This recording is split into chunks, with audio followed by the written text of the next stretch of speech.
here for your Thursday night install of the Warrior Chronicles. Thank you very much for joining us. If you live in New South Wales, my goodness, hasn't it been hard to breathe lately? Because my puppy, I can hear her breathing. Hello, baby girl. It's been horrendous. I have had the worst headaches, like horrific headaches. And I've been talking to a bunch of people and they've had similar things, the sinuses playing up, vertigo, all sorts of oxygen-related issues. So it's been really testing, but you know what? We're pretty lucky because we've still got our home, we've still got our memories, we've still got all of our possessions and our loved things and loved ones intact, and everybody's safe where I live. So, the poor me headache thing is sort of short-lived when I think about how many people have just lost everything or portions of their lives or their businesses or how they make their livelihood, So there's a lot of people in worse positions than me just suffering from this really, really bad headache. Like I won't even stay in an area where people are smoking. So I'm really suffering. This is torture. It's torture for me. Yeah. Hello. Thank you for joining in. So tonight I thought we'd talk about, first of all, we have to choose the winner for the 30-minute free giveaway reading that I started to do at the beginning of October, and I wanted to draw it at the end of the October, but we had a few things going on, and I finally found something that I trust to be able to do it randomly and that I trust to be able to do it honestly. It's called Name Picker Wheel. So what I did was I got everybody's name, put them out onto a Word document, copied and pasted that into this little spin wheel thing, and we might shoot across to do that. And we'll do that straight away first so we can find out who the winner is for the 30-minute reading. Hello from the UK. I was just talking to my sister-in-law. She's over there in the UK. So, I know it's a big place, but she's in Stevenage. You know where that is. So, All right, let's see if I can do this without stuffing it up. I've got to share my screen. There it is there. Now you'll lose me while I do this, but you still get to see me. And I'm wondering, there we go.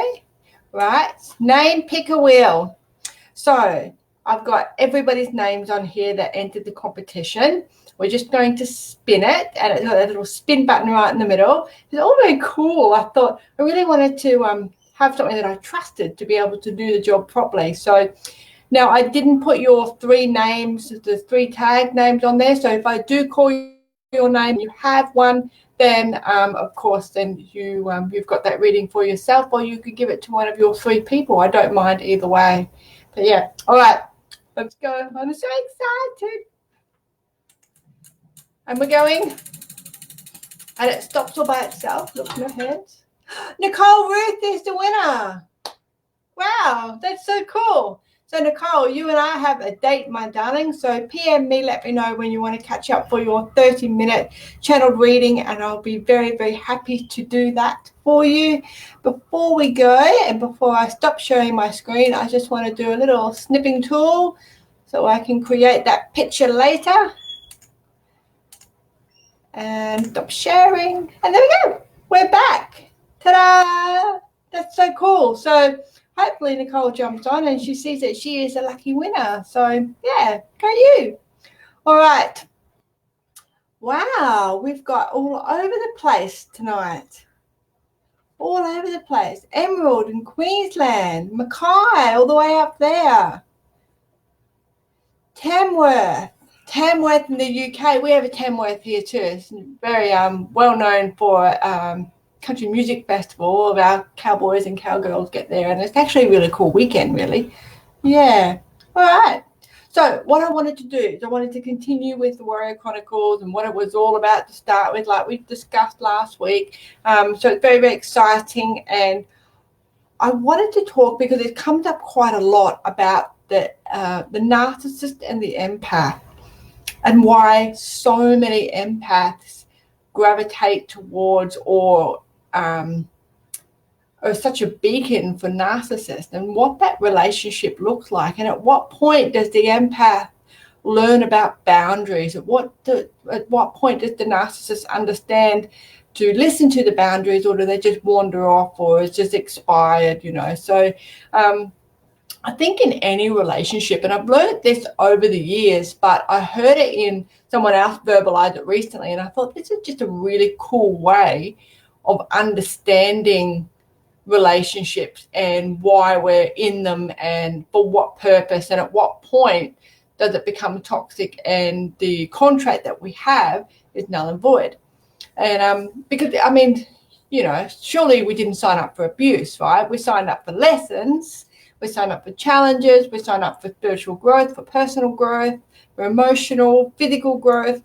But I don't think anyone actually voluntarily decided to sign up for abuse. So I was thinking about this, and I watched a video. Someone introduced me to this, and they said, even if it's a soul contract, so a karmic relationship, a soulmate, twin flames, all that sort of stuff. I have a whole different take on twin flames. We'll get into that later. All those styles of relationships, once they turn toxic, once they turn abusive, it doesn't matter whether it's the boy being the abuser or the abusee or the girl, it's irrelevant, not a gender thing, okay? It's abuse is abuse. So once that relationship turns abusive in any way, whether that's financial or physical or sexual, whatever, then that contract is null and void. It's finished. All your karmic debts are paid up, your ticks and checks in your ledger book are done. They're done. You don't need to stay there. Now, for a long time, especially in my early 20s, I had a rat bag of a boyfriend. I learned a shitload of lessons with this guy, right? Because I was obviously glutton for punishment. But I thought that if I didn't stay with him until right to the bitter end, then maybe I wouldn't learn all my lessons that I needed to learn, and then I would have to endure that abuse with somebody else. I'm so much freaking smarter these days. I know now that it doesn't matter if abuse is abuse, get out of it. You don't need to go through that. Lessons and challenges and someone, trying to get you to understand a different way or a foreign way, that's a little bit different. But when it turns to abuse, just walk away. There's no coming back from that, nor should anybody need to go through that. So over the years, I've sort of had to put my boundaries in place and work a few things out. And I've noticed that the people that I've come across, when my boundaries are in place, some of them go, oh, sorry about that. I didn't realize that would upset you. And we all move on happily. Other people go, what do you need that boundary for? What are you doing that for? When did you turn into such a bitch? These are the people that are on my watch list, because I need to watch my behaviors around them. And it's not because I'm not being authentic. What I mean by watching my behaviors when I'm around them is to see what they're triggering in me, because we're no longer friends. I've one step removed myself from this person now, but I am observing if there's any additional lessons. So I've taken that customary one step back in martial arts to give you a bit more reaction time, a bit more safe space. And then I'm watching what my triggers, when they're triggering me, what am I doing? Am I getting upset? Am I getting mad? Is it making me cry? Am I going away and thinking about it, mulling over it, all those sorts of things? I won't remain friends with that person. I will not remain in any style of relationship with that person once it reaches that point. I will interact with them as acquaintances only, just to watch what's going on. And that's the lesson that I get. So I take that one step back. Okay, I get this. It's not the style of friendship that I actually wanted, that I thought I was getting in for. I'm just going to take a step back to protect myself, and I'm going to observe what's going on. I'm not going to take it to heart. I'm not going to be emotionally invested in this anymore, and see if there's anything I need to learn about myself. So creating a safe distance, it's a very, very cool thing. But having said that, and all of my experience with, I've had 4 boyfriends, so I can't really say all of that experience, but my experience with human nature and understanding dynamics of relationships, understanding what empaths are all about, understanding what narcissists are all about, the care factors between the two, all that sort of stuff. I can hear my husband home, that's his bike. All that sort of stuff. And I still gravitated toward narcissists. And I'm thinking, but why? I'm not a narcissist. And you hear all those sayings about putting a mirror up, and you're projecting and what you think about, you bring about. I don't ever remember going, oh my God, I'd give anything to be with an arsehole. So I had to work out what it was about my frequency, what it was about me. I mean, I dated 3 complete ass wipes, but they were all very different styles of ass wipes, okay? One was Kleenex, one was sorbent. They're still ass wipes, okay? But the common denominator was me. I didn't always go for a certain type of man, a bald man or a hairy man or an Italian or a Greek, or, I didn't umbrella term these guys. They were all very different men. The only common denominator was me. So what was I doing? What was in my psyche that was attracting this style of person to me? And that sucked, because that was a huge realization that maybe the faulty part might be me. And I worked out that there was a fault in me. And the fault was that I did not value myself enough to put my boundaries in place. And when I started valuing myself more and I started putting those boundaries in place more, less and less these ass wipes were turning up in my life. And then I could spot an ass wipe from a mile away. I called them Yetis. I used to teach a program about Yetis and wolves. And wolves are the nice guy, okay? They're a bit wild, fun, but they're loyal. And, they're like that wild dog. There's one person that can tame the wolf. But Yeti, they're untamable. They're a wild card. You don't know what you're getting with the Yeti, and they will never change. They'll always be a monster. So I needed to understand what it was about me that was attracting these Yetis, these ass wipes. And I went to astrotherapy, if you know my story, and I thought, right, I've worked out this and this and this. I don't know where else to go with this information from now on. Can you please help me to understand myself on a deeper layer so I don't attract this style of person anymore? Because it's me attracting them. I'm attracting them. They're seeing something in me. What are they seeing in me? They're seeing the fact that I was a pushover, that my love for others far exceeded my love for myself, that I believe nurturing was something that was a one-way street. I didn't realize that I was worthy of nurturing. There were so many draw cards for these people to want to be near me and want to have relationships with me, because I was all these pushover things. I was a soft target. I was easy target because I just did not love myself enough. And over the years, I said, yeah, okay, I'm going to like myself. I'm going to do this. I'm going to grow here. But it's really, really hard to do that, because if you don't know what any of that looks like, because you've never, ever been exposed to it, where do you even start building the foundations to do that? How do you even understand what love means, or self-love? I mean, growing up, I'm 42. So growing up, if you loved yourself, you were stuck up, you were a mole, or you were a poof, or all those terms that we used back in those days. Now, we know that self-love and self-care and self-nurturing are very, very different these days to what it was back then. And it's easier to wrap our heads around the terms, the umbrella terms that we give these things. But what actually is it? And it's a very individual thing. And you've really got to understand your boundaries. You've really got to understand who you are as a person without all those labels, without being Tommy's mum or, Dave's wife or Susie's boyfriend, all those labels that we give ourselves, which has this added layer of accountability and responsibility to somebody else. But if we strip all that back, what are we left with? Just ourselves. So the more we understand ourselves, the more we can put our boundaries in place. The more we put our boundaries in place, the less likely as empaths we're going to be able to attract narcissists. I've still attracted narcissists in the form of female friends in the last couple of years, and I did not even see them coming. I thought they were beautiful human beings. I was so blindsided. But I spotted it, and then I put them on the watch list, and I took one step back, and I stopped sharing as much of myself as what I once did. And I waited to see where the triggers were, how my body was reacting when this person was interacting with me.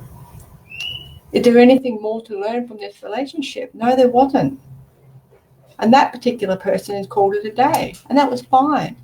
It's shocking at first, but I predicted it months before. So it's okay. Every friendship has an expiry date. But that doesn't mean that we have to stand there and take that bullshit or put up with those underlying little tones and those little innuendos and things like that while we work out what those lessons are. We can step right out of it. You don't have to be in a relationship with someone that you love. If they're going to be an asshole towards you, you can love them from a distance where you're safe and where you're being nurtured properly. So empath and narcissist. I was talking to a beautiful lady earlier today in a reading, and she, as soon as she opened her mouth, it's like, in those Cinderella movies where, the beautiful flowers start popping out of her mouth and birdies fly around her head. She just looked like an absolute angel of a woman. And then I tuned into her relationship and it's like, oh dear, why is it? Why have we got all these beautiful human beings that are just being used as doormats and just not being nurtured and loved and respected and cared for? And then I'm like, because we're fucking doormats. And there's no disrespect to you if you're in this situation, because I was there 3 freaking times. No disrespect to the lady I spoke to today. But the more we give of ourselves to someone else, and the less likely they are to give of themselves to us. And we attract these people all the time. It'll never be a fair relationship. The resentment will build, the anger will build, and it'll come to that point where you've given so much and you've got nothing left in your reserves, and you do one of two things. You end it suddenly, just can't cope with it anymore, and it's an angry outburst that really rattles you on all emotional levels. Or worse, the worst part is you just accept, and you go through life with someone that just continues to become increasingly abusive and increasingly controlling and demanding of you and your time. And, you're not allowed to have anything in your life. You're not allowed to have friends. You're fully isolated. All those sorts of things that these people do. And it all starts because when we love as empaths, the last thing we want to do is to restrict somebody else. But boundaries are not restricting somebody else. Boundaries are something that protects ourselves. It's a rule of engagement. They have boundaries in football. They have boundaries in hockey. They have boundaries at work. They're just called sexual harassment policies or AFL rules or, what you can do in hockey. You're not allowed to lift that little stick thing above your hips. I found out in the 6th grade. Don't ask me how. Long story. But everything in life has rules and terms and guidelines and goalposts.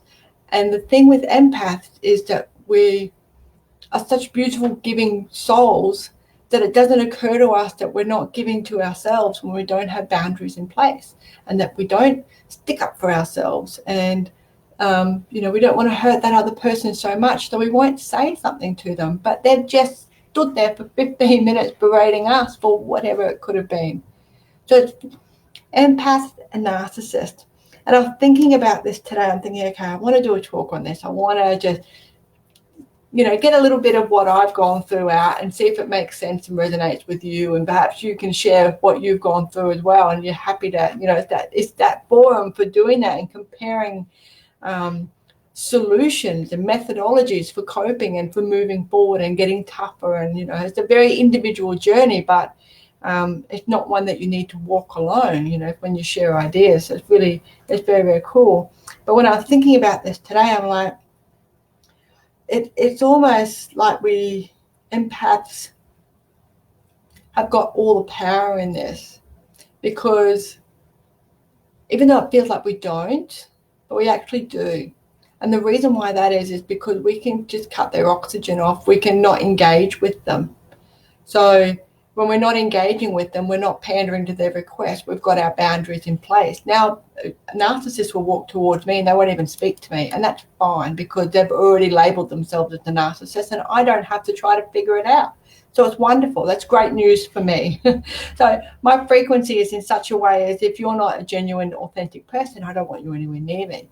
And that will change over the years, and you will get evolved narcissist and covert and overt and sneakier and different styles, much the same as we get different styles of of intimate partners in our lives. You know, my first one was abusive on every single level. The second one was emotionally abusive. The third one was, you know, a different style of mentally abusive. So it's you learn the different styles, but you don't have to actually live it directly, okay, and go through that experience, because, you know, we can all share together, hopefully. Fingers crossed we can. Right, let's have a little look and see what's doing down here. Hello. Oh, Holly relates to it. I know, you know what, it's terrible, isn't it? And we're not alone. And the thing is, like, when I first got beaten from my first boyfriend, I was so embarrassed. So embarrassed. I never told anybody. I was like maybe 18, not 19, 18, 19. And I didn't tell anybody because, like, how do you tell someone that you just got beaten up by your boyfriend? How embarrassing is that?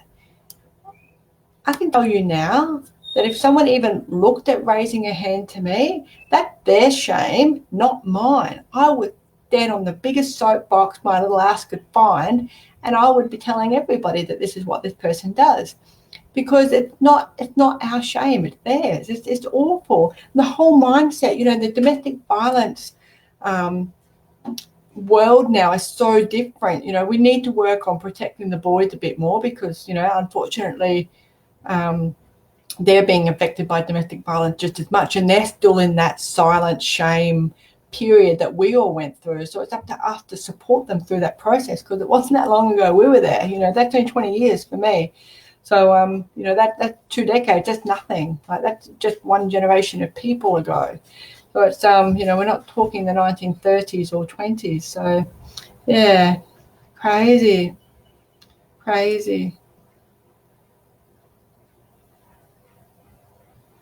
Okay, so true boundaries.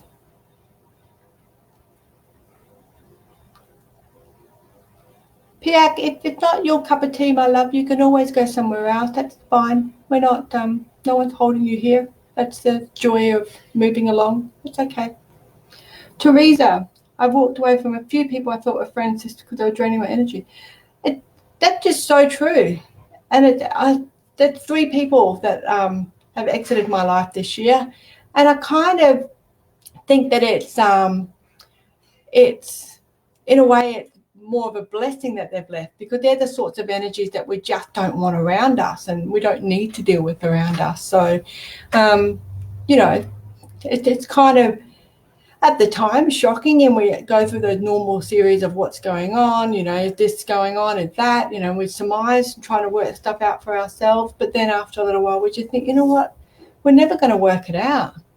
And sometimes we just don't need to. We just need to understand that was a learning curve for us. It was something that we needed to go through, and then we can move on. So that's fine. Yeah, that's fine. Okay. Anybody else?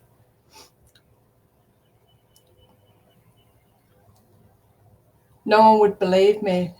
Yeah. It's awful, isn't it, Ruth? And you know what?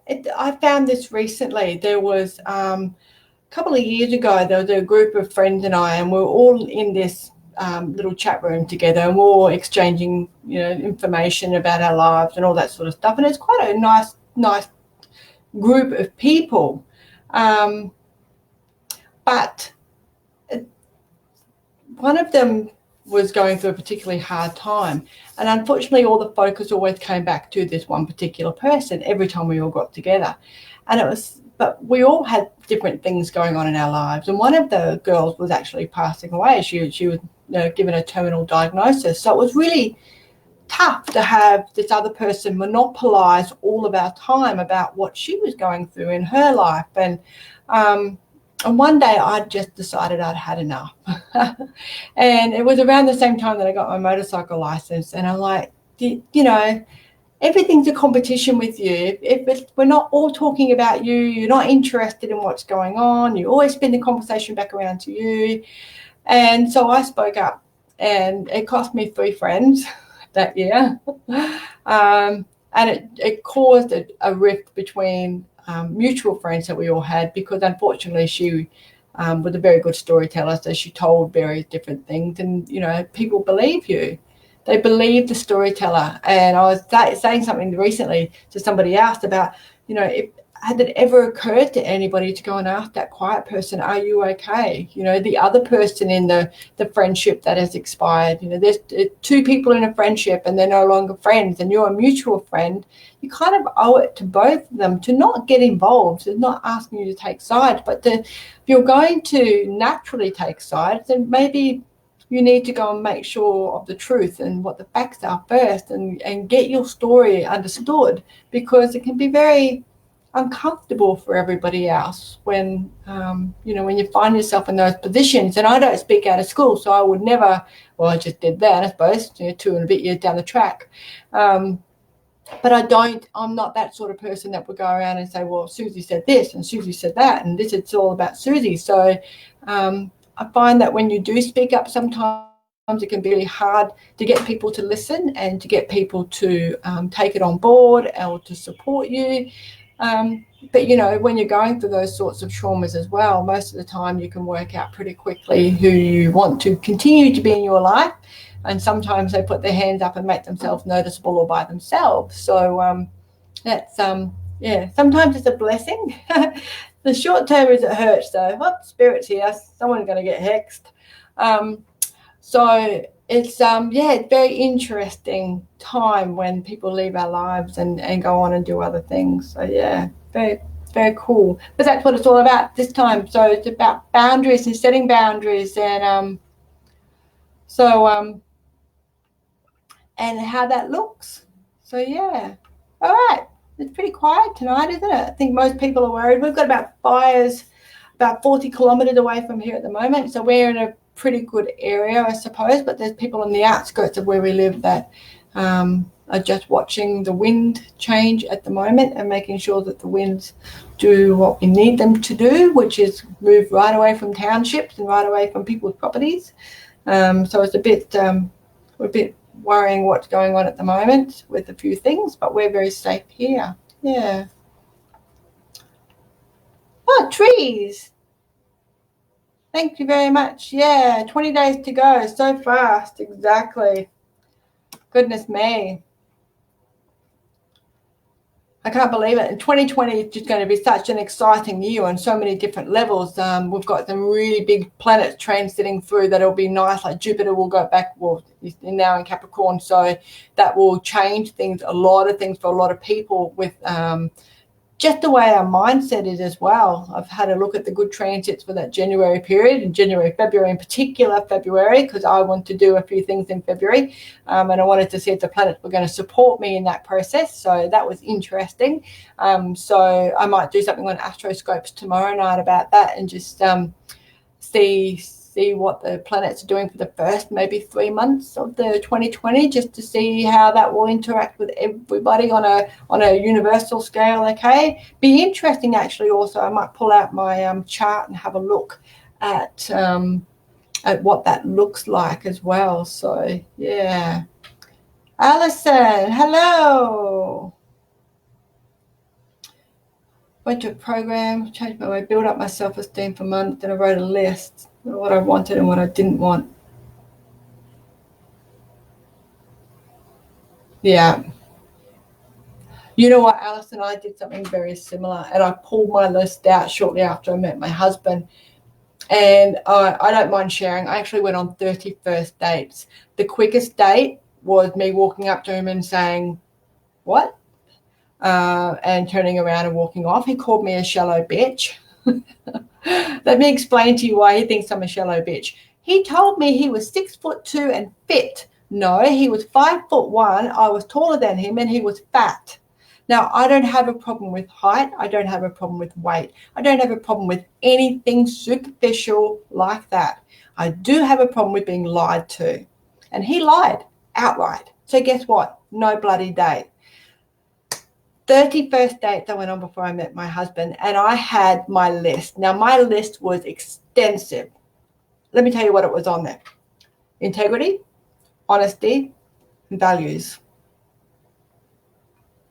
I chewed through 30 dudes that did not have integrity, values, or honesty, transparency. None.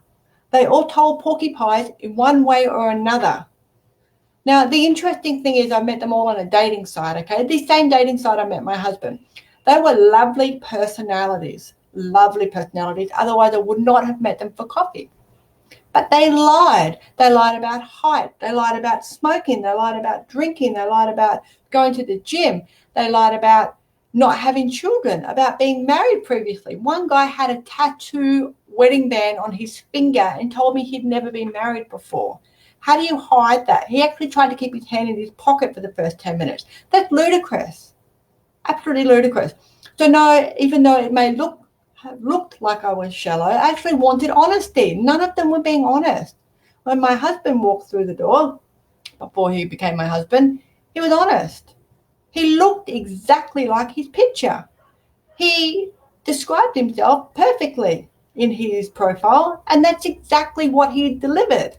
There were no lies. There were no lack of transparency. It was just ridiculous. I did not settle. I refused to settle. There's some really nice personalities in those 30 guys, but they lied. You cannot start a solid relationship on a lie. I had 3 liars. I grew up in a lying household. I certainly wasn't going down that path again. Stick to your gun. Well done, Alison. Never heard of that program. That's really cool. Really, really cool. Hunter's here.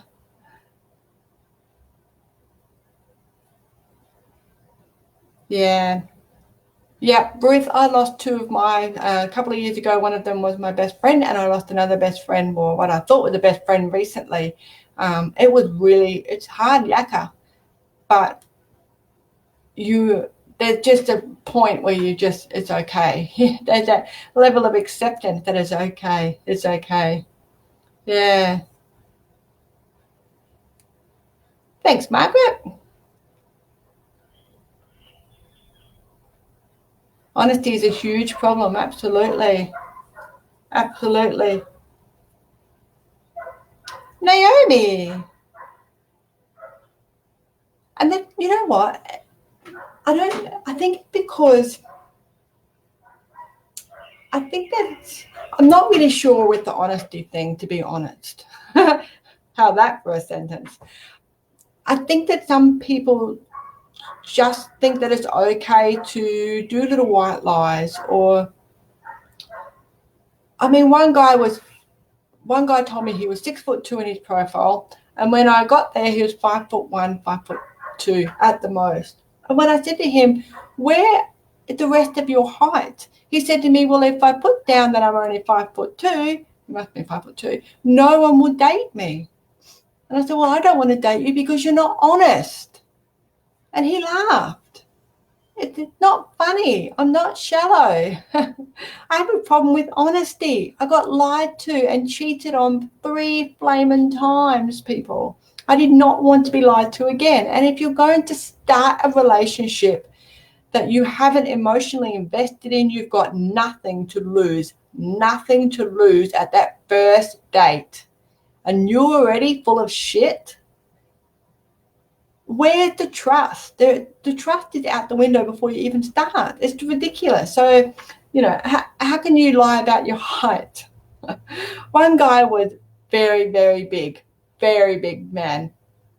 And he said that he loves cycling and he's fit and he's at the gym all the time. And he posted a photo of a man that was not as fit. Not as fat as what he turned up to be. And when I said to him, "I don't understand," he said, "That's my twin brother." I don't know how you're supposed to hide 130 kilos extra that you're carrying. And he said, "Oh, I thought we'd just meet and you'd like what you see." I like honesty. Honesty. It just blew my mind. I'm going to write a book. I have to write a book on this because I can giggle about it now because the frustration period is over and I've stuck to my guns, and no matter what, I didn't lessen my needs in a relationship. And I'm so thankful because I hit the jackpot with my husband. He's so honest and transparent. Sometimes I think, "Oh, man, babe." But he's so honest, and that's what I asked for. So that's what I'm getting delivered. So I would rather have that any day of the week than some of the bullshit that I've been told over the years. The huge trigger, absolutely. Trees. He's not, yeah. Look, Hunter, I've learned to love myself more and accept and appreciate myself so much more. It's hard, isn't it? It's hard. Especially, like, I grew up in a shitty household. Like, you all know how shitty my household was. And you don't, like the big thing that my brother used to call me was defo because I have a hearing loss. Not my fault, if you know that story. So he was never stopped. There were no consequences for him calling me defo, sneaking up behind me, elbowing me, hurting me, all that sort of stuff. There were no consequences for that. And subsequently, when you grow up in an environment that violent, screaming, yelling, stamping your feet and getting your point across aggressively, that's kind of what you think is a normal way of life until you're introduced to something different. So at that point, by the time I had met my first partner, I thought that, violence was just a way of life and screaming at people was how you got your point across and all those sorts of things. So it was a very interesting learning curve for me. But, how do you start loving yourself whenever you try to do any sort of self-care growing up? You were ridiculed by your parents or your siblings, not so much the next sister up. She moved out pretty quickly. She's had lots of trouble. But the brother, he was just horrific person, absolutely horrific person, horrible, horrible human being. So you kind of have to feel your way on what self-care and self-love is. And it's not easy. And as an adult, you kind of rely on relationships to teach you that, but unfortunately, when you don't know what a healthy adult marriage or relationship looks like, you gravitate towards the shitty ones because that's the norm.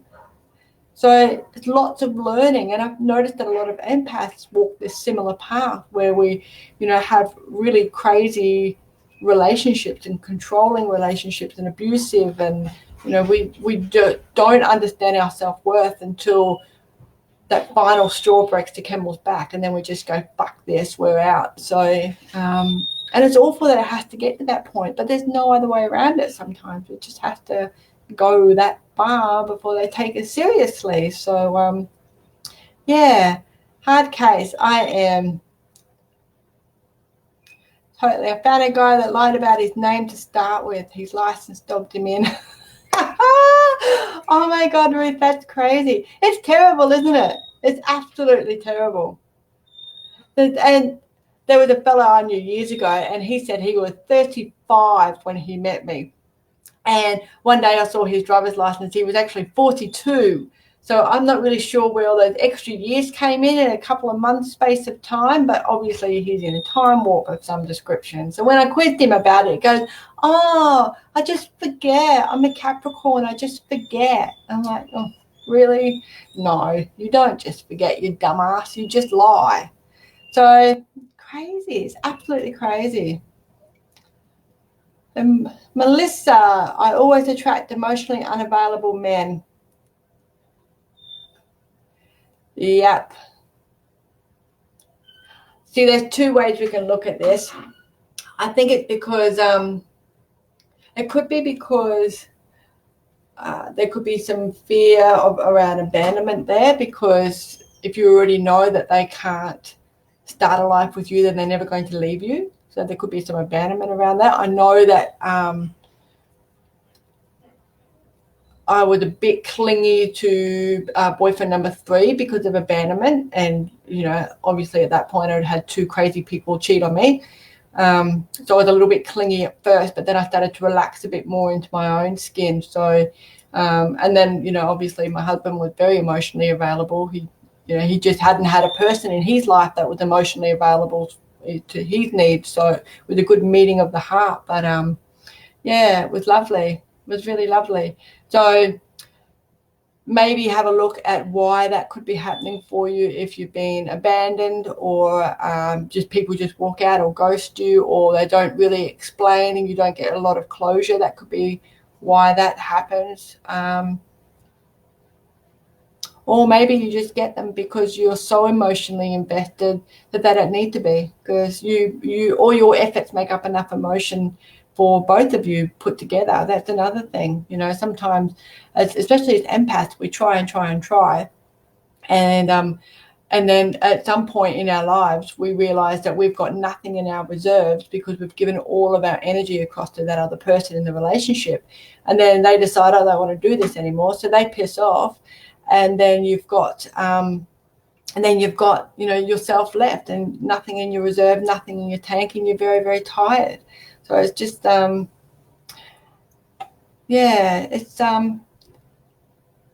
it's really difficult in relationships like that and finding that right person. But for me, I found that the easiest way was saying, okay, there can't be something wrong with every single man in the universe, because some of my girlfriends were married to them or were dating them. Some of my male friends had beautiful boyfriends. So I knew that there were nice boys out there. So the common denominator with me, so I had to have a really good hard look at why I was attracting these types of people, what I was looking for in a partner that made me gravitate towards this style of person. So could be something there for you. Alison was through domestic violence support service. That's crazy. That's really cool that they do that. I didn't know that they do that. I used to, when I was working security, I used to go and pick ladies up that were in difficult situations and help them and their kids over to shelters and stick them in a quiet shelter. And I wouldn't know their names or their kids' names. I'd just be a driver. And I did that for a very long time. And it was horrific, because I was going through a similar sort of situation, but I had to be tough for them. And I found a bit of solace and a bit of strength in being able to transport these ladies and these families away into safer environments for them. And I just felt my heart tighten then. So obviously thinking back at what I was doing then, and having to swallow whatever bullshit I was going through to help these people. I had so much strength to help other people, but I didn't have a lot of strength to help myself. Freaking classic empath. Hey, good grief. Teresa, thanks for joining in. Family members who constantly lie and get annoyed with me when I call them out. Oh, I did a post the other day about the black sheep of the family is the only one with the balls to say the truth. Hopefully you did it. Yeah. It just, I haven't had any contact with my family for a very long time, and I'm blissfully happy about that situation. Some people go, oh, it's so sad. Well, you go live with them. If you think that that's sad, go and live with them for 5 minutes. See how sad that is. That's awful. So, yeah, sometimes you just need to cut your losses and decide for yourself that your own life and your own sanity and your own health is much more important than trying to just go along and accept other people's bullshit. Is awful.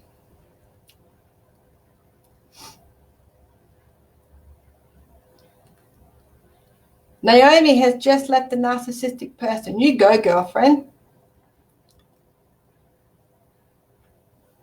So you'll be in that stage of that grieving process, because we still grieve, okay, because we're caring people. So we'll grieve for those, even those toxic relationships. We'll go through that grieving process. So pick yourself up, dust yourself off, write in your gratitude diary. You've got a gratitude diary? I have a gratitude diary.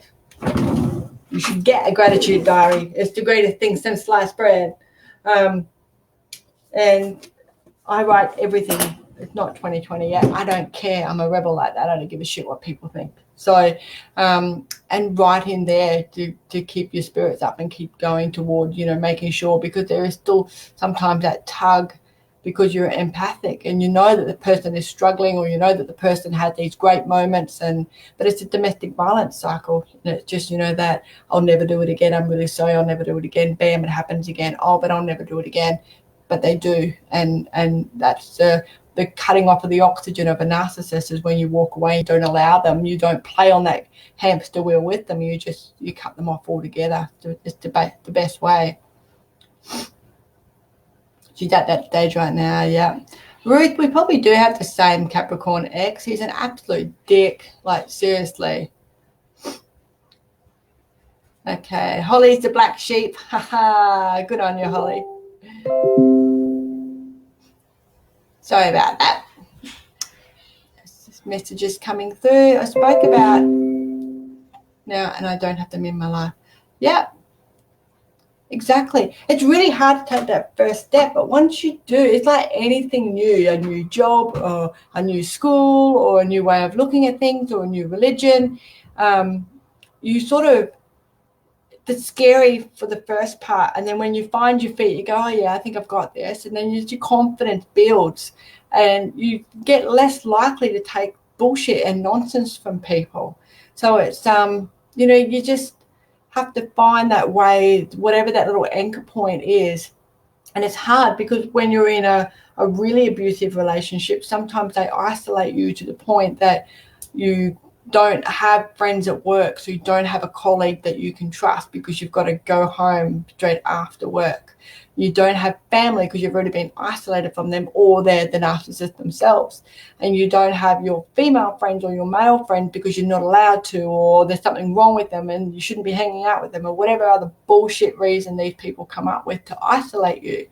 And then once you're isolated, you've got nothing. You've got no anchor point. And, we all need that anchor. We need that strong friend that's not afraid to put their hair up, pigtail, take shoes off and go the bit for you.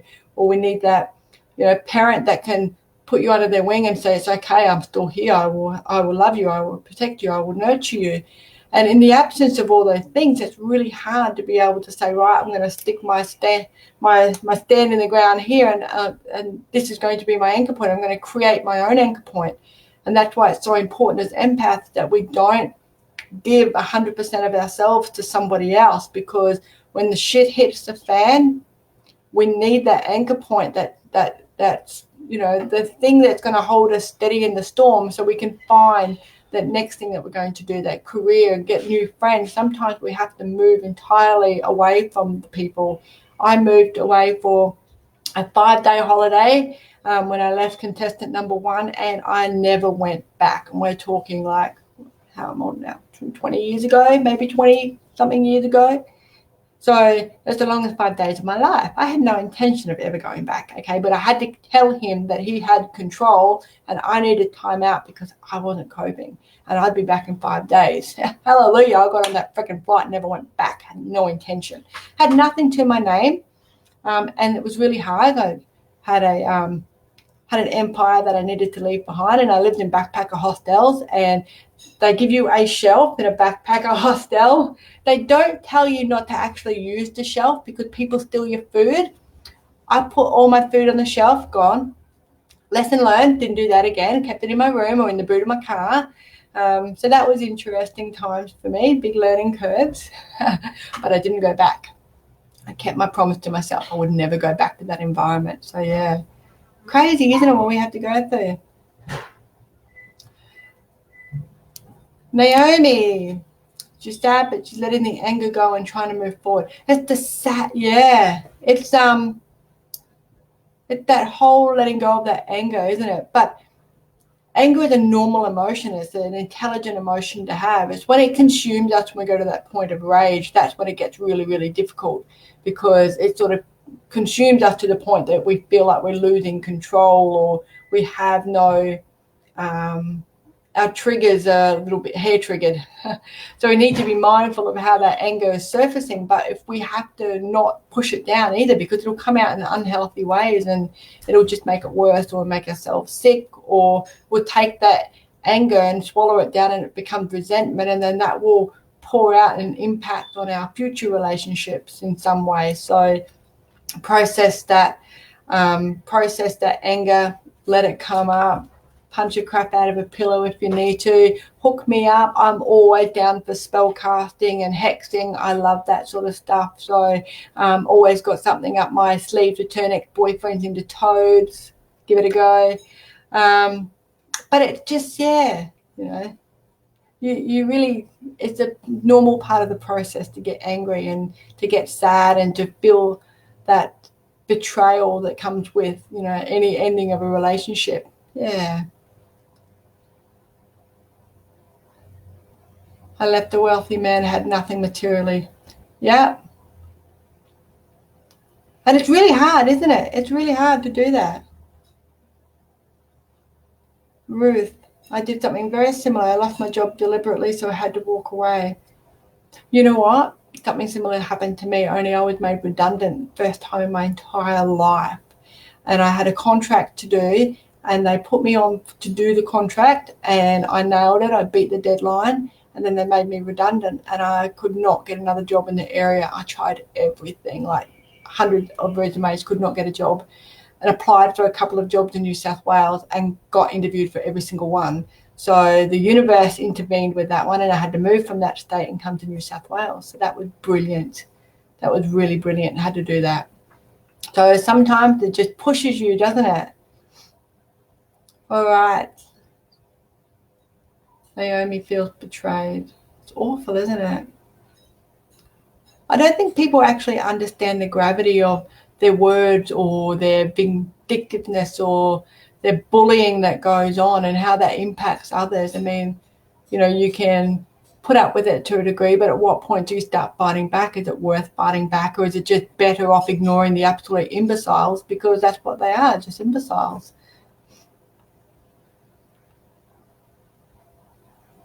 Yeah, Naomi, your rage has been a major issue. I did martial arts, and I did martial arts from the 6th grade right through, and I've done it for years. I stopped doing it maybe 10 years ago, maybe 10 or 9 years ago. It doesn't interest me anymore, probably because I've got my anger under a lot of control. But those sorts of things there, where it's a controlled environment and it's mental discipline that comes with using martial arts, could be an option for you as well, because you're kind of allowed to, get it all out in a good way. Kickboxing is really good for that too, because you do a lot of sparring, and generally it's up against the bag, so you can beat the living crap out of it as much as you want and not feel bad. So that could be an option for you as well. But let it all out. Don't bottle it. The worst thing you can do is bottle it, because it'll come back to bite you in the butt later. Trees. I was from a violent home. I better make a violent partner. 2 kids.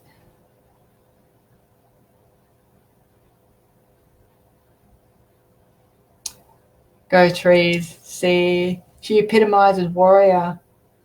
Violent home, abandonment. It's all those things that are character building. And, you've chosen to break that cycle because, you've mentioned your granddaughter and that you love her unconditionally, and I know what you're doing for what's going on in your life. So it's all those things that you could have done because you were taught that that's what was normal growing up, and you haven't done any of those. You've totally turned everything around. You've got rid of all those labels. You've got rid of all that environmental impacting stuff, the conditional habit forming that happened when you were a child and in the early teenage years as well. And you've gone, fuck it, I'm not going to live like that, and neither are my grandkids, and neither are the people around me, from this day forward. And you've made that stand, and that's just commendable stuff. That's really brave. No wonder I like your energy. Ruth, I can't believe you went from New South Wales to Victoria. What were you thinking? You should have waited for me. It's funny how that happens, isn't it? Lots of people have moved from different areas, and at the time when we moved to New South Wales, I actually had more friends in New South Wales than I had in any other state, which is just crazy. And a couple of them lived close by, but mostly they were all scattered all over, but still in New South Wales, so it was really cool. The lies that make me furious. I was literally about to say I want to try kickboxing.